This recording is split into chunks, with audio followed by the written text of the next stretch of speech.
Є методики, розроблені нормальними соціологічними інститутами по 6 пунктам, які визначають так званий потенціал кандидата. Це рейтинги, антирейтинги, довіра, недовіра, можливості перетоки виборів, можливості виграша в другому турі у того чи іншого кандидата. Всього 6 пунктів. Ну, дуже багато.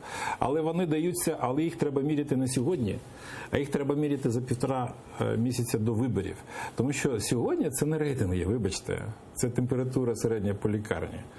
І причому температура майже трупа. Рейтинги сьогодні не визначилися більше половини виборців. Сьогодні із тих, що... Ви ж збиралися йти в президент. Так я і йду. А хто вам сказав, що я не йду? Ні, ну я уточнюю. Ну так, от уточнили, я і піду, без всяких проблем. Але питання інше. Питання в тому, що ми повинні просто-напросто домовитися.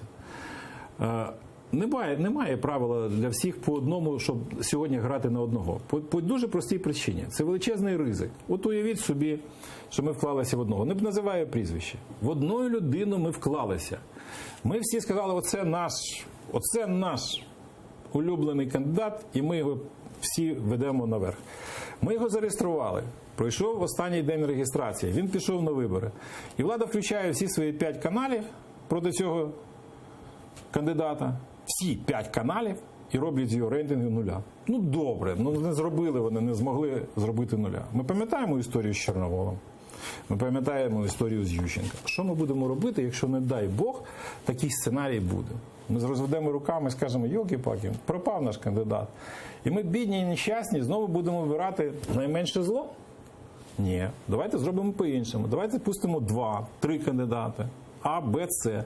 Але домовимося, що за 1,5 місяці до виборів ми проведемо оці соціологічні праймеріс, так звані. Його Бобул йде в президент. Та на здоров'я. Ну я що, забороняю кому? Будь-яка людина, маючи 35 років, українець, який проживає не менше 10 років на території України, має право піти в президенти. Хай йдуть. Ви хоч одну пісню Його Бобула пам'ятаєте?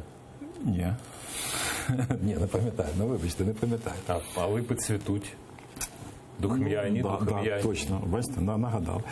І от тоді, я відповідаю на питання нашого глядача, і от тоді, за 1,5 місяця, це приведе до дуже серйозного кумулятивного ефекту. Тому що всі виборці будуть вже нагріті, всі виборці будуть розігріті, вони будуть чекати цього.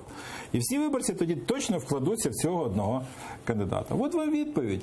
Якщо ми сьогодні будемо вкладати, ми просто-напросто отримуємо вялу кампанію, це моя думка.